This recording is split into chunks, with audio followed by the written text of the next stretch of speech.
നമസ്കാരം. യുദ്ധഭീഷണികളും രാഷ്ട്രീയ സംഘർഷങ്ങളും നിറഞ്ഞ ഒരു കാലഘട്ടത്തിൽ വെടിയൊച്ചുകളെക്കാൾ ശക്തമായി മുഴങ്ങുന്നത് ചിലപ്പോൾ മനുഷ്യ സ്നേഹത്തിന്റെ ശബ്ദമാണെന്ന് ഓർമ്മിപ്പിക്കുന്ന ഒരു അപൂർവ നിമിഷം. അധികാരത്തിന്റെ ഭാഷ പലപ്പോഴും കഠിനമാകുമ്പോൾ ജനങ്ങളുടെ ഹൃദയത്തിലേക്കുള്ള ഭാഷ എത്ര സുതാര്യവും സൗമ്യവുമാകാമെന്ന് ലോകത്തിനു മുന്നിൽ തുറന്നുകാട്ടുകയാണ് ഇറാൻ. അമേരിക്കൻ ജനതയ്ക്ക് തുറന്ന കത്തുമായി രംഗത്തെത്തിയ ഇറാൻ പ്രസിഡന്റ് മസൂദ് പെസഷ്കിയാൻ രാഷ്ട്രീയ അതിർത്തികൾ കടന്ന് മനുഷ്യബന്ധങ്ങളുടെ പാലം പണിയാനുള്ള ശ്രമമാണ് നടത്തിയിരിക്കുന്നത്. അമേരിക്കൻ ജനതയ്ക്ക് തുറന്ന കത്തുമായി ഇറാൻ പ്രസിഡന്റ് മസൂദ് പെസഷ്കിയാൻ രംഗത്ത് വന്നു കഴിഞ്ഞു. ഇറാൻ അമേരിക്കയിലെയോ യൂറോപ്പിലെയോ അയൽ രാജ്യങ്ങളിലെയോ ജനങ്ങളോട് ശത്രുത ഇല്ല എന്ന് പ്രസിഡന്റ് കത്തിൽ പറയുന്നു. ചരിത്രത്തിലുടനീളം ആവർത്തിച്ചുള്ള വിദേശ ഇടപെടലുകളും സമ്മർദ്ദങ്ങളും നേരിടേണ്ടി വന്നിട്ടും സർക്കാരുകളെയും അവർ ഭരിക്കുന്ന ജനങ്ങളെയും തമ്മിൽ വേർതിരിച്ചു കാണാൻ ഇറാനികൾക്ക് എപ്പോഴും സാധിച്ചിട്ടുണ്ട്. ആധുനിക കാലത്ത് ഇറാൻ ഒരു യുദ്ധവും തുടങ്ങി വെച്ചിട്ടില്ല. ലോകം ഇന്ന് നിർണായക ഘട്ടത്തിലാണെന്നും യുദ്ധവും സമാധാനവും തമ്മിലുള്ള തിരഞ്ഞെടുപ്പ് വരും തലമുറകളുടെ ഭാവി നിർണ്ണയിക്കുമെന്നും പെസഷ്കിയാൻ വ്യക്തമാക്കി. പശ്ചിമേഷ്യയിലെ സംഘർഷങ്ങളെ സംബന്ധിച്ച് US പ്രസിഡന്റ് ഡൊണാൾഡ് ട്രംപ് ജനങ്ങളെ അഭിസംബോധന ചെയ്യാനിരിക്കെയാണ് പെസഷ്കിയാന്റെ തുറന്ന കത്ത് എന്നത് ശ്രദ്ധേയമാണ്. യുദ്ധവും പ്രതിരോധവും ഇറാന്റെ ചരിത്രത്തിന്റെ ഭാഗമാണ് എന്ന് കത്തിൽ പെസഷ്കിയാൻ ഊന്നിപ്പറഞ്ഞു. തങ്ങൾ ഒരിക്കലും യുദ്ധം ആരംഭിച്ചിട്ടില്ല എന്നും എന്നാൽ ആക്രമണങ്ങളെ ശക്തമായി നേരിട്ടിട്ടുണ്ടെന്നും അദ്ദേഹം ഓർമ്മിപ്പിച്ചു. ഇറാനെ ഒരു ഭീഷണിയായി ചിത്രീകരിക്കുന്നത് ചരിത്രപരമായ യാഥാർത്ഥ്യത്തിന് നിരക്കുന്നതല്ല. അത്തരം ധാരണകൾ അധികാരമുള്ളവരുടെ രാഷ്ട്രീയ സാമ്പത്തിക താല്പര്യങ്ങളുടെ സൃഷ്ടിയാണ്.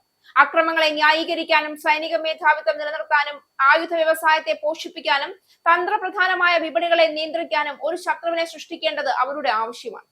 അത്തരമൊരു സാഹചര്യത്തിൽ ഒരു ഭീഷണി നിലവിലില്ലെങ്കിൽ അവർ അത് നിർമ്മിച്ചെടുക്കുന്നുവെന്ന് ഇറാൻ പ്രസിഡന്റ് വിമർശിച്ചു. ഈ യുദ്ധത്തിലൂടെ US പൗരന്മാരിൽ ആരുടെ താല്പര്യമാണ് സംരക്ഷിക്കപ്പെടുന്നതെന്നും ഇറാൻ പ്രസിഡന്റ് ചോദിക്കുന്നു. ഇറാന്റെ ഭാഗത്ത് നിന്ന് എന്ത് ഭീഷണി ഉണ്ടായിട്ടാണ് ഈ യുദ്ധം തുടങ്ങിയത്? നിരപരാധികളായ കുഞ്ഞുങ്ങളെ കൊല്ലുന്നതിലൂടെ മരുന്നു കമ്പനികളും ആശുപത്രികളും നശിപ്പിക്കുന്നതിലൂടെ എന്താണ് ചെയ്യുന്നത്? കരാറിലെത്താനുള്ള ചർച്ചകൾക്കിടെ US സർക്കാരാണ് ഏകപക്ഷീയമായി പിന്മാറി ആക്രമണം തുടങ്ങിയതെന്നും ഇറാൻ പ്രസിഡന്റ് ചൂണ്ടിക്കാട്ടി. ഇറാന്റെ ഊർജ്ജ വ്യവസായ മേഖലകൾക്കെതിരായ ആക്രമണം ഇറാൻ ജനതയ്ക്കെതിരായ ആക്രമണമാണ്. അതോടെ ഇറാന്റെ അതിർത്തിയും കടന്ന യുദ്ധം വ്യാപിച്ചു. ഇത് കരുത്തല്ല എന്നും പ്രശ്നപരിഹാരത്തിലെത്താനുള്ള കഴിവില്ലായ്മയാണെന്നും അദ്ദേഹം പറഞ്ഞു. പലസ്തീനികൾക്കെതിരായ കുറ്റകൃത്യങ്ങളിൽ നിന്ന് ശ്രദ്ധ തിരിക്കാനായി ഇറാനെതിരെ തിരിയുകയായിരുന്നു ഇസ്രയേൽ എന്നും പെസഷ്കിയാൻ കുറ്റപ്പെടുത്തി.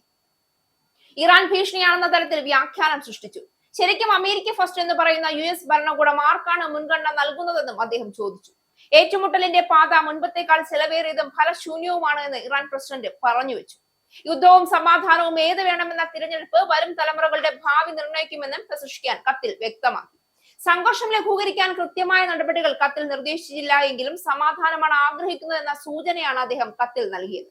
ഇറാൻ വെടിനിർത്തലിന് ശ്രമിക്കുന്നുവെന്ന ഡൊണാൾഡ് ട്രംപിന്റെ സോഷ്യൽ മീഡിയ അവകാശവാദത്തിന് പിന്നാലെയാണ് ഈ കത്ത് പുറത്തു വന്നത്. എന്നാൽ ട്രംപിന്റെ വാദങ്ങൾ അടിസ്ഥാനരഹിതമാണ് എന്ന് ഇറാൻ വിദേശകാര്യ മന്ത്രാലയ വക്താവ് പ്രതികരിച്ചു. US മുന്നോട്ട് വെച്ച 15 നിർദ്ദേശത്തോട് ഇറാൻ ഔദ്യോഗികമായി പ്രതികരിച്ചിട്ടില്ല.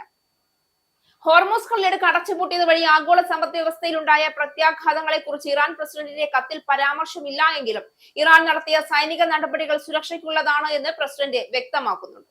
US ജനങ്ങളോട് ഇറാനികൾക്ക് ശത്രുതയില്ല എന്നും അദ്ദേഹം പറഞ്ഞു. ഇറാനിന് അമേരിക്കയിലെയും യൂറോപ്പിലെയും അയൽ രാജ്യങ്ങളിലെയും ജനങ്ങളോട് ശത്രുതയില്ല. ഈ ഒരു വാചകം മാത്രം ഇപ്പോഴത്തെ സംഘർഷഭരിതമായ അന്തരീക്ഷത്തിൽ വലിയ അർത്ഥം വഹിക്കുന്നു.